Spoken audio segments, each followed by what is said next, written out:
The boy and his Pitbull were inseparable. What the dog was protecting him from left everyone stunned. 10-year-old Michael Thompson stood nervously outside the Burlington County Animal Shelter, clutching his mother's hand. After 2 years of begging for a dog and proving his responsibility by maintaining straight as and doing his chores without complaint, his parents had finally agreed. "Remember, Michael," Sarah Thompson reminded her son gently, "we're here to look, not to make any immediate decisions." But even as she said it, she knew her soft-hearted son would probably fall in love with the first dog he saw.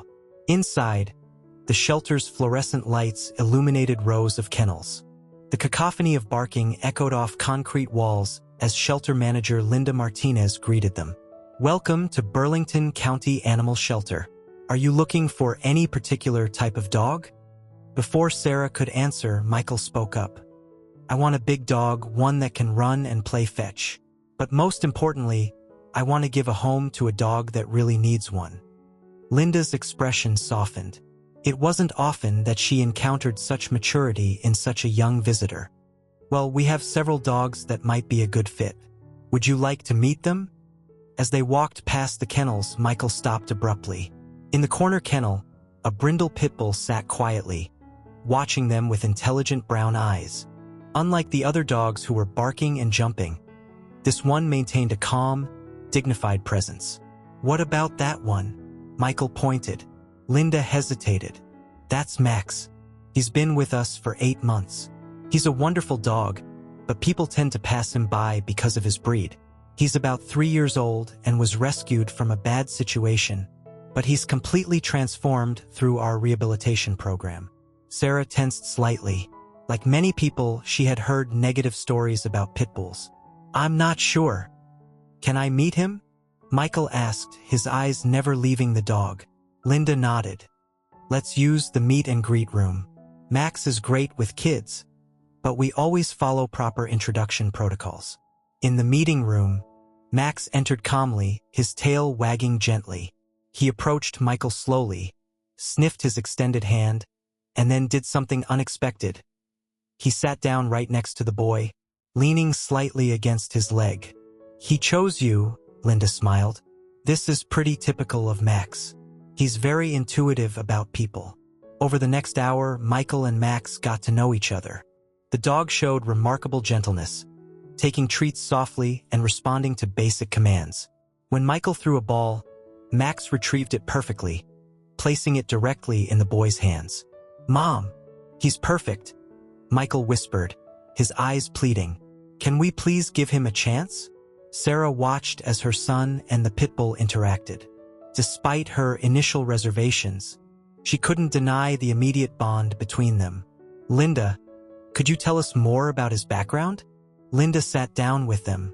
"Max was rescued from a neglectful situation, but he's shown remarkable resilience. He's great with other dogs, loves people, and has passed all our behavioral assessments with flying colors. He just needs someone to give him a chance." After thorough discussions about responsibility, training, and care requirements, Sarah found herself filling out adoption papers. The smile on Michael's face made any lingering doubts worthwhile. "Remember," Linda explained as they prepared to take Max home, "he may need time to adjust. Let him explore his new environment at his own pace."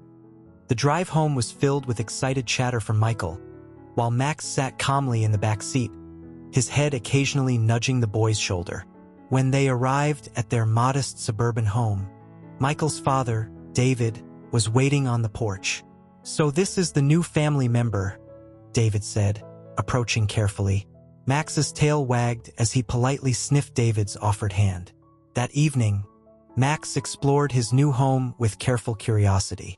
He followed Michael everywhere, maintaining a close but respectful distance. When Michael showed him his bed in the corner of the boys' room, Max settled in as if he'd lived there all his life. As Sarah tucked Michael into bed that night, Max lay vigilantly by the bedroom door. "Mom, I know it's only been 1 day, but I feel like Max was meant to be my dog," Michael said sleepily. Sarah smiled, watching as Max's ears perked up at the sound of Michael's voice. "Sometimes the best friendships start that way, honey." Get some sleep now." Later that night, as Sarah and David prepared for bed, they discussed their decision. "There's something special about that dog," David observed. "Did you notice how he keeps positioning himself between Michael and any doors or windows? It's like he's already appointed himself as protector." Sarah nodded, remembering how Max had stayed close to Michael all evening, his attention always focused on the boy's whereabouts. Linda said, "He's intuitive. I just hope we made the right choice." Little did they know that Max's protective instincts would prove to be more crucial than they could have imagined. Over the next few weeks, Max and Michael became inseparable. The Pitbull proved to be everything Linda had promised and more: gentle, intelligent, and remarkably attuned to his new family, especially Michael. However, certain patterns in Max's behavior began to emerge that caught Sarah's attention. It started with Max's reaction to Michael's walk to the school bus stop. Though their suburban street in Burlington seemed safe enough, Max would grow visibly agitated every morning when Michael left, pressing his nose against the window and whining softly. Sarah began to notice that his anxiety seemed particularly acute on Tuesdays and Thursdays.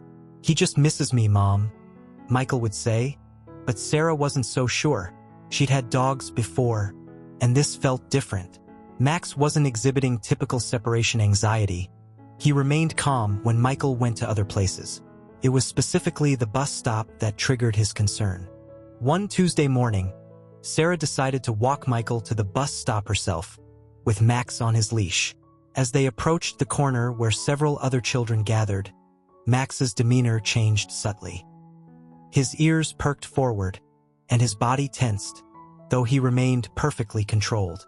Sarah noticed a black SUV parked across the street, its engine running. Max's eyes never left the vehicle, and he positioned himself between Michael and the car until the bus arrived. The following Thursday, Sarah saw the same SUV, and Max displayed the same behavior. At home, Max had developed a routine of sleeping at the foot of Michael's bed, but always facing the bedroom door. If Michael got up during the night, Max was instantly alert, accompanying him even for simple trips to the bathroom. The dog's devotion went beyond ordinary companionship. He seemed to be on guard.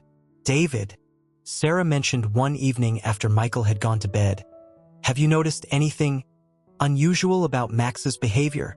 Her husband looked up from his laptop. "You mean how he always positions himself between Michael and the rest of the world?" "Yeah, even noticed." "But he's a protection breed, isn't he? Maybe it's just instinct." Their conversation was interrupted by Michael bounding down the stairs, Max close behind. "Mom, can I go to Jake's house tomorrow after school? His mom said she'd pick me up." Sarah hesitated. Jake was a new friend from Michael's class, but she hadn't met his parents yet. "Why don't we invite Jake over here first, honey? I'd like to meet his mom." Michael's face fell slightly. "Oh, okay. I'll ask him tomorrow." That night, Sarah couldn't sleep. Something about Max's behavior nagged at her. She decided to call Linda at the shelter the next morning. "Linda, it's Sarah Thompson. We adopted Max about 3 weeks ago." "Of course. How's he settling in?" Sarah described Max's protective behaviors, particularly around the bus stop. Linda was quiet for a moment before responding. "You know, Max came to us from a police seizure. The details were confidential, but I know he was instrumental in protecting a child in his previous home. The officers who brought him in said he had incredible instincts." This information sent a chill down Sarah's spine. "What exactly do you mean by protecting?" "I can't share specifics, but let's just say Max has a history of identifying threats to children. If he's showing protective behavior, I'd pay attention." The conversation left Sarah unsettled. That afternoon, she left work early to pick Michael up from school herself. As they walked home, she tried to engage him in conversation. "How's school going, honey? How are things with your new friend Jake?" Michael shrugged, suddenly interested in his shoelaces. "Fine." Max, walking beside them, pressed closer to Michael at the mention of Jake's name. "You know you can tell me anything, right?" Sarah pressed gently. Michael nodded but remained quiet. At home, he went straight to his room, Max following faithfully behind. Sarah watched them go, her maternal instincts screaming that something wasn't right. That evening, while helping Michael with his homework, Sarah noticed him quickly minimize a window on his computer when she entered the room. Max, who had been lying nearby, immediately stood up, his attention focused on the screen. "What are you working on?" Sarah asked casually. "Just some research for science class," Michael mumbled, but his face had gone slightly pale. Later, after Michael was asleep, Sarah checked his computer history. Most of it had been deleted, but she found one remaining message in his email drafts folder. "Remember, don't tell your parents about our special project. They wouldn't understand." The sender's address had been deleted. Sarah sat back, her heart pounding. Max, who had followed her into the study, placed his head on her lap, his brown eyes seeming to say, "Now you're starting to understand what I've been trying to tell you." Sarah couldn't shake the unease that had settled over her after discovering the mysterious email. The next morning, she called the school to schedule a meeting with Michael's teachers, but Max's behavior during breakfast made her even more concerned. Michael had just mentioned that Jake and his mom would be starting a new after-school computer club. The moment Jake's name left Michael's lips, Max's head snapped up from his food bowl, a low, almost inaudible growl rumbling in his throat. It was the first time they'd heard him make such a sound. "Michael, sweetheart," Sarah began carefully, "tell me more about Jake. How did you two become friends?" Michael stirred his cereal listlessly. "He's just nice to me, Mom. He helps me with computer stuff. His mom teaches coding or something." David, who had been quietly observing over his coffee, exchanged glances with Sarah. "Have we met Jake's mom yet?" "She's usually really busy," Michael replied quickly, too quickly. "But she's starting this cool programming club. She says I have real potential." Max moved closer to Michael, pressing against his leg. Sarah noticed how the dog's eyes never left Michael's face, as if trying to read something there. That afternoon, Sarah sat in Principal Anderson's office at Burlington Elementary, sharing her concerns. The principal pulled up Michael's file on her computer. "I don't see any student named Jake in Michael's class," she frowned. "Are you sure about the name?" Sarah felt her stomach drop. Could he be in a different grade? A thorough check revealed no Jake matching Michael's description in the entire school.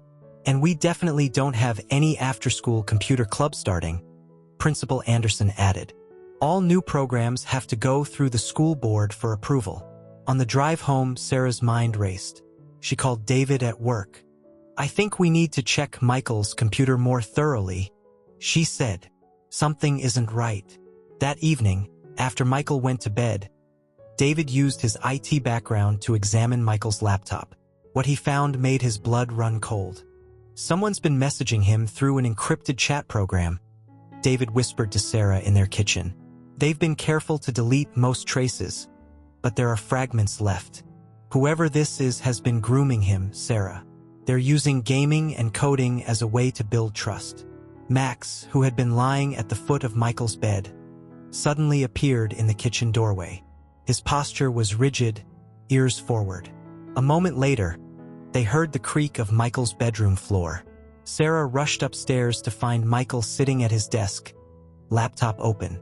Max was already there, positioned between Michael and the computer. "I just needed to check something," Michael said defensively. "Jake said he'd help me with a coding problem."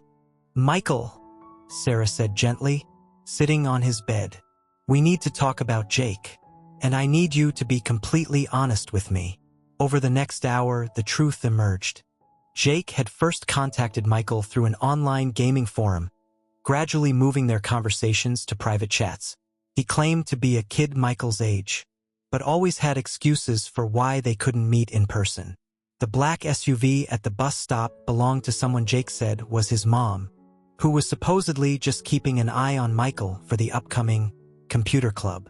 "But they've been so nice," Michael said, tears welling up. "They said they'd help me become a famous game designer. They said I was special." Max moved closer, resting his head on Michael's knee. The dog's eyes met Sarah's, and she finally understood what he'd been trying to tell them all along. David was already on the phone with the police. Within an hour, Detective Lisa Martinez was sitting in their living room, her face grave as she looked through the chat logs David had recovered. "You're lucky," she said finally. "This is a sophisticated grooming operation we've been tracking for months. The perpetrators used the promise of exclusive gaming opportunities and coding education to lure children.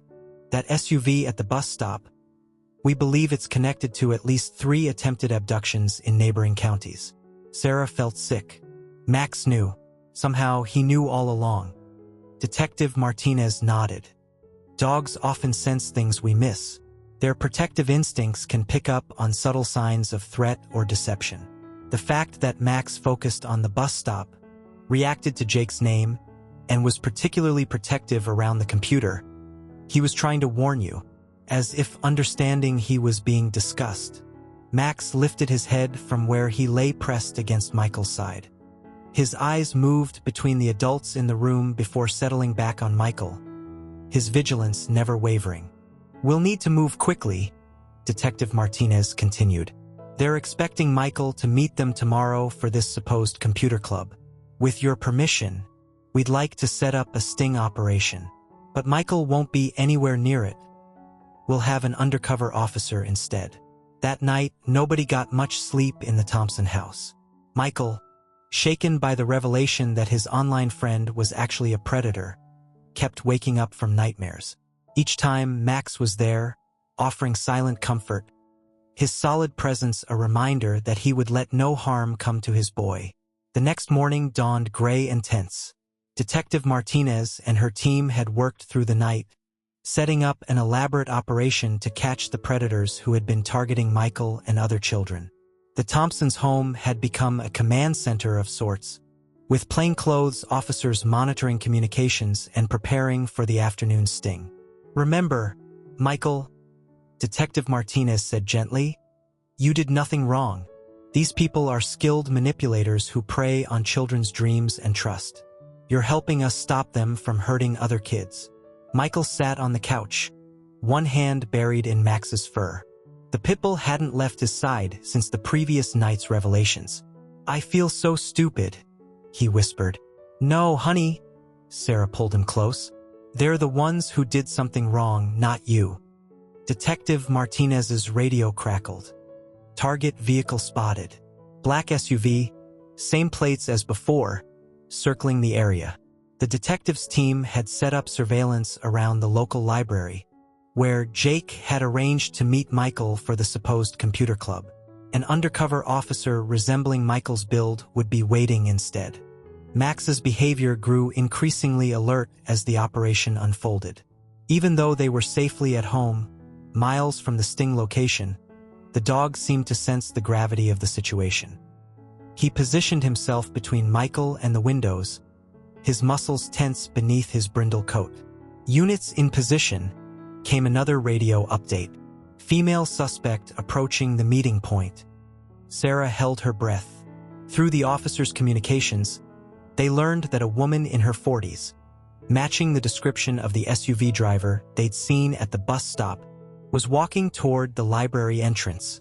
"Subject is carrying a laptop bag," reported an officer. "Male suspect confirmed in the black SUV across the street." Michael's hand tightened in Max's fur. The dog responded by pressing closer, offering silent support. "Move in. Now." The next few minutes were a blur of radio chatter as the arrest team sprang into action. The suspects, 3 in total, were taken into custody without incident. The woman at the library, the man in the SUV, and a third accomplice in a nearby surveillance vehicle were all apprehended. "We got them," Detective Martinez announced, her face showing grim satisfaction. "And based on the equipment we found in their vehicles, we're looking at evidence of a much larger operation. Your dog's instincts," she nodded toward Max, "may have helped us break open one of the largest predator rings in the state." As the reality of the situation sank in, Michael broke down crying. Max immediately moved to rest his head in the boy's lap, offering comfort in the way only dogs can. Sarah and David embraced their son, their own eyes wet with tears of relief and lingering fear.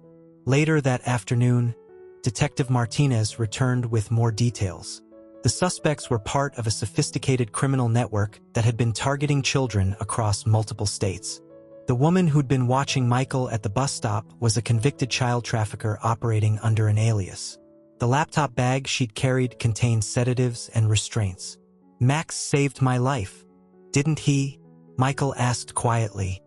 "He certainly did," Detective Martinez confirmed. "From the evidence we've gathered, they were planning to take you today. They had a whole setup ready, fake IDs, a secondary vehicle, everything." David rubbed his eyes. "I keep thinking about all the signs we missed.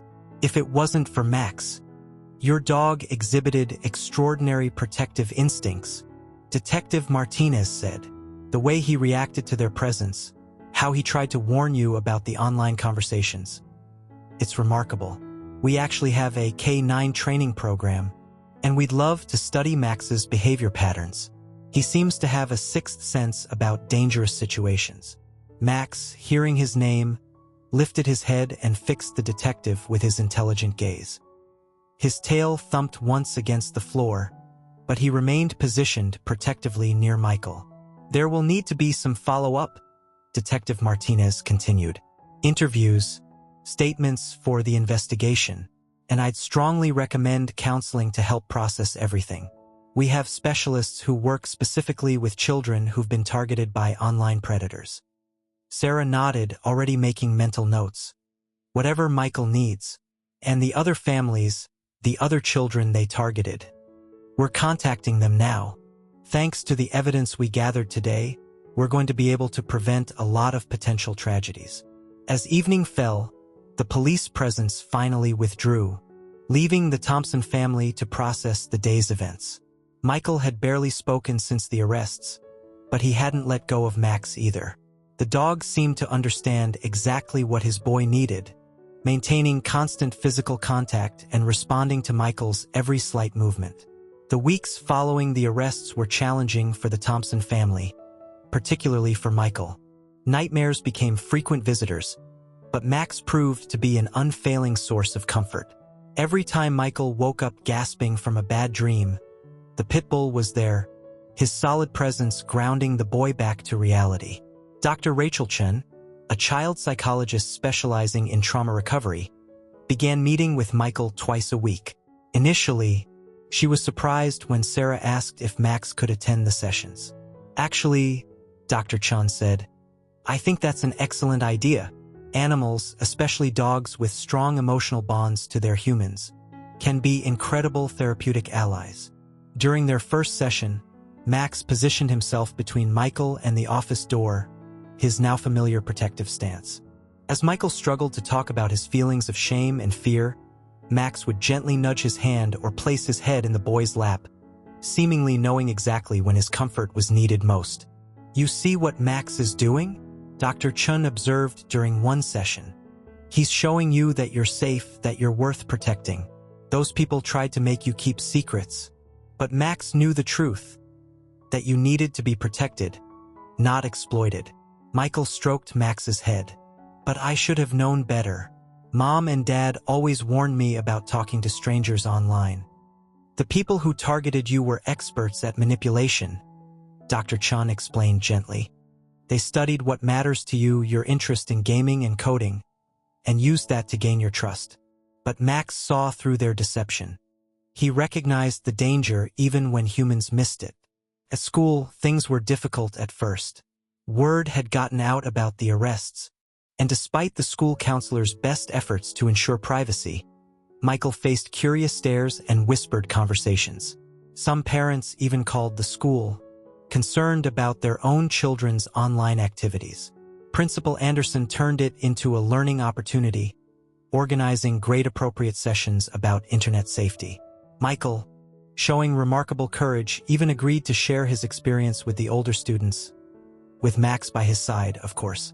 The dog had been granted special permission to accompany Michael to school for these presentations. "The thing is," Michael told his fellow students, his hand resting on Max's solid shoulder, "the dangerous people don't look dangerous. They pretend to be your friends. They make you feel special. But real friends don't ask you to keep secrets from your parents. Real friends don't make you feel afraid or uncomfortable. At home, Sarah and David made changes too. The computer was moved to the living room, and they implemented new family rules about internet use. But more importantly, they started having more open conversations about everything: fears, dreams, and daily experiences. "You know what still amazes me?" David said during dinner one evening. "How Max tried to warn us for weeks.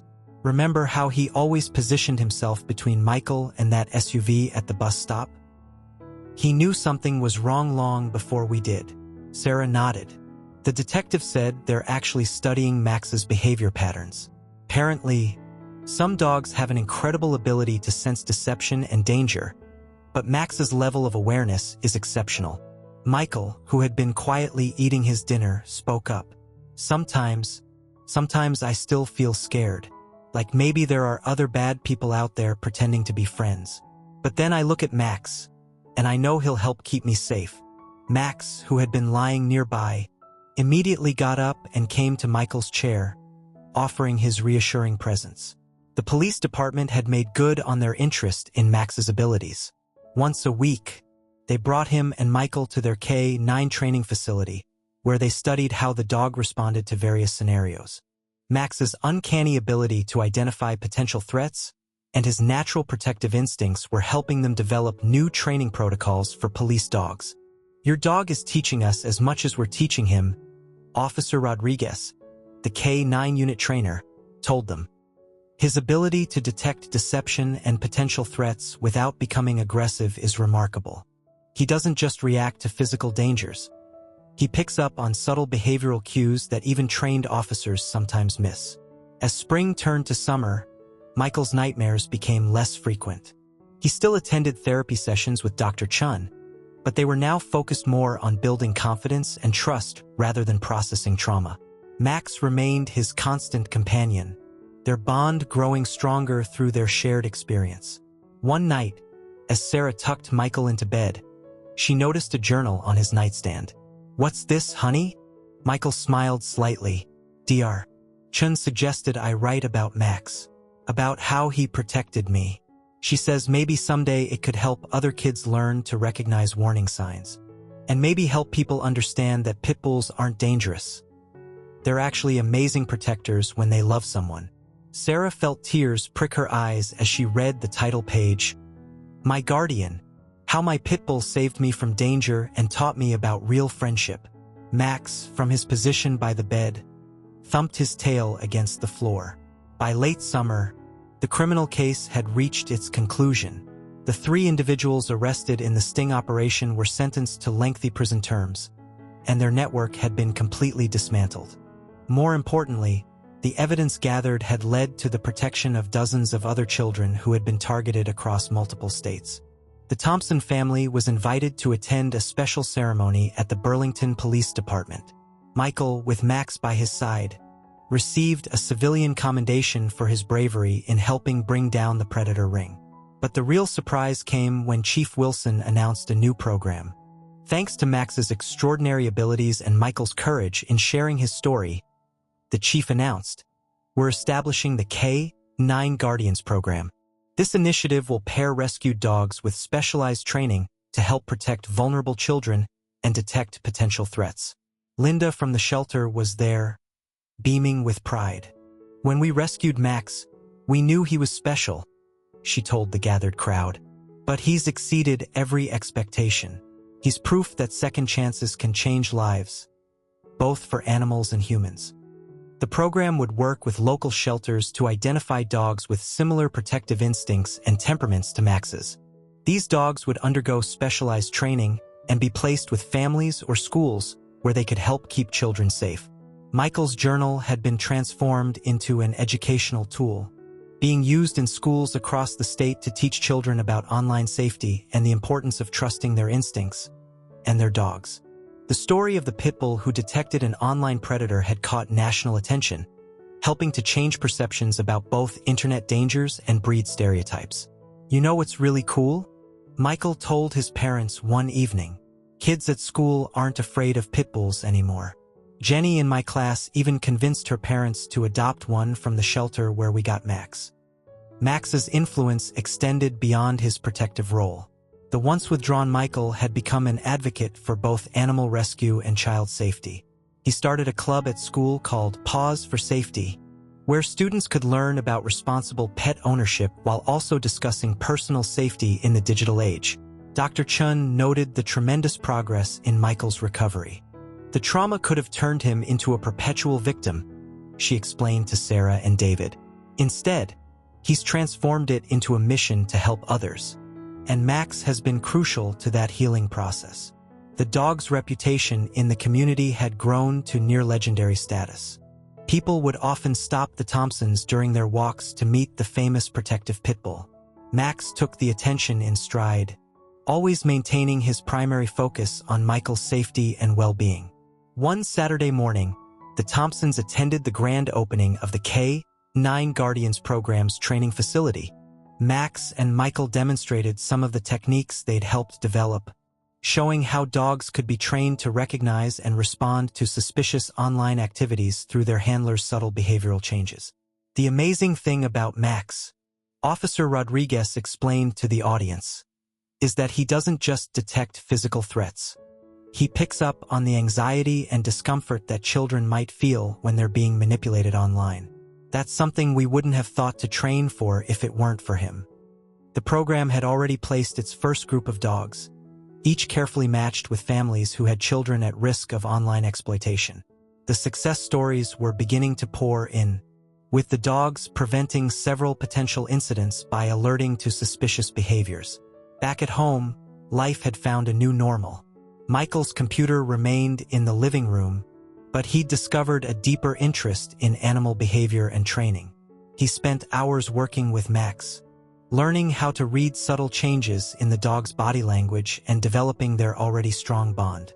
"Mom," Michael said one evening as they watched Max playing in the backyard, "remember when you were worried about getting a pit bull? About whether it was safe?" Sarah smiled. "Ido, I couldn't have been more wrong. Max didn't just save me from those bad people," Michael continued thoughtfully. "He saved me from being afraid all the time afterward. He helped me trust again."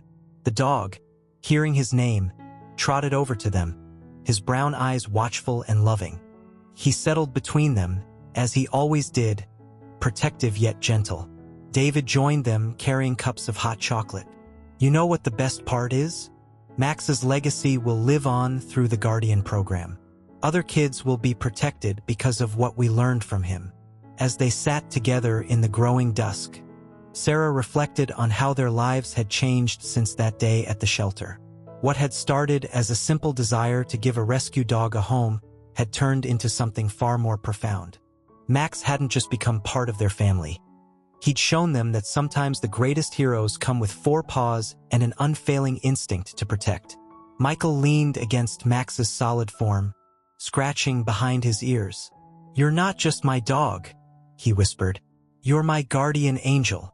Max's tail thumped against the porch, his eyes never leaving his family, always watching, always protecting, always loving.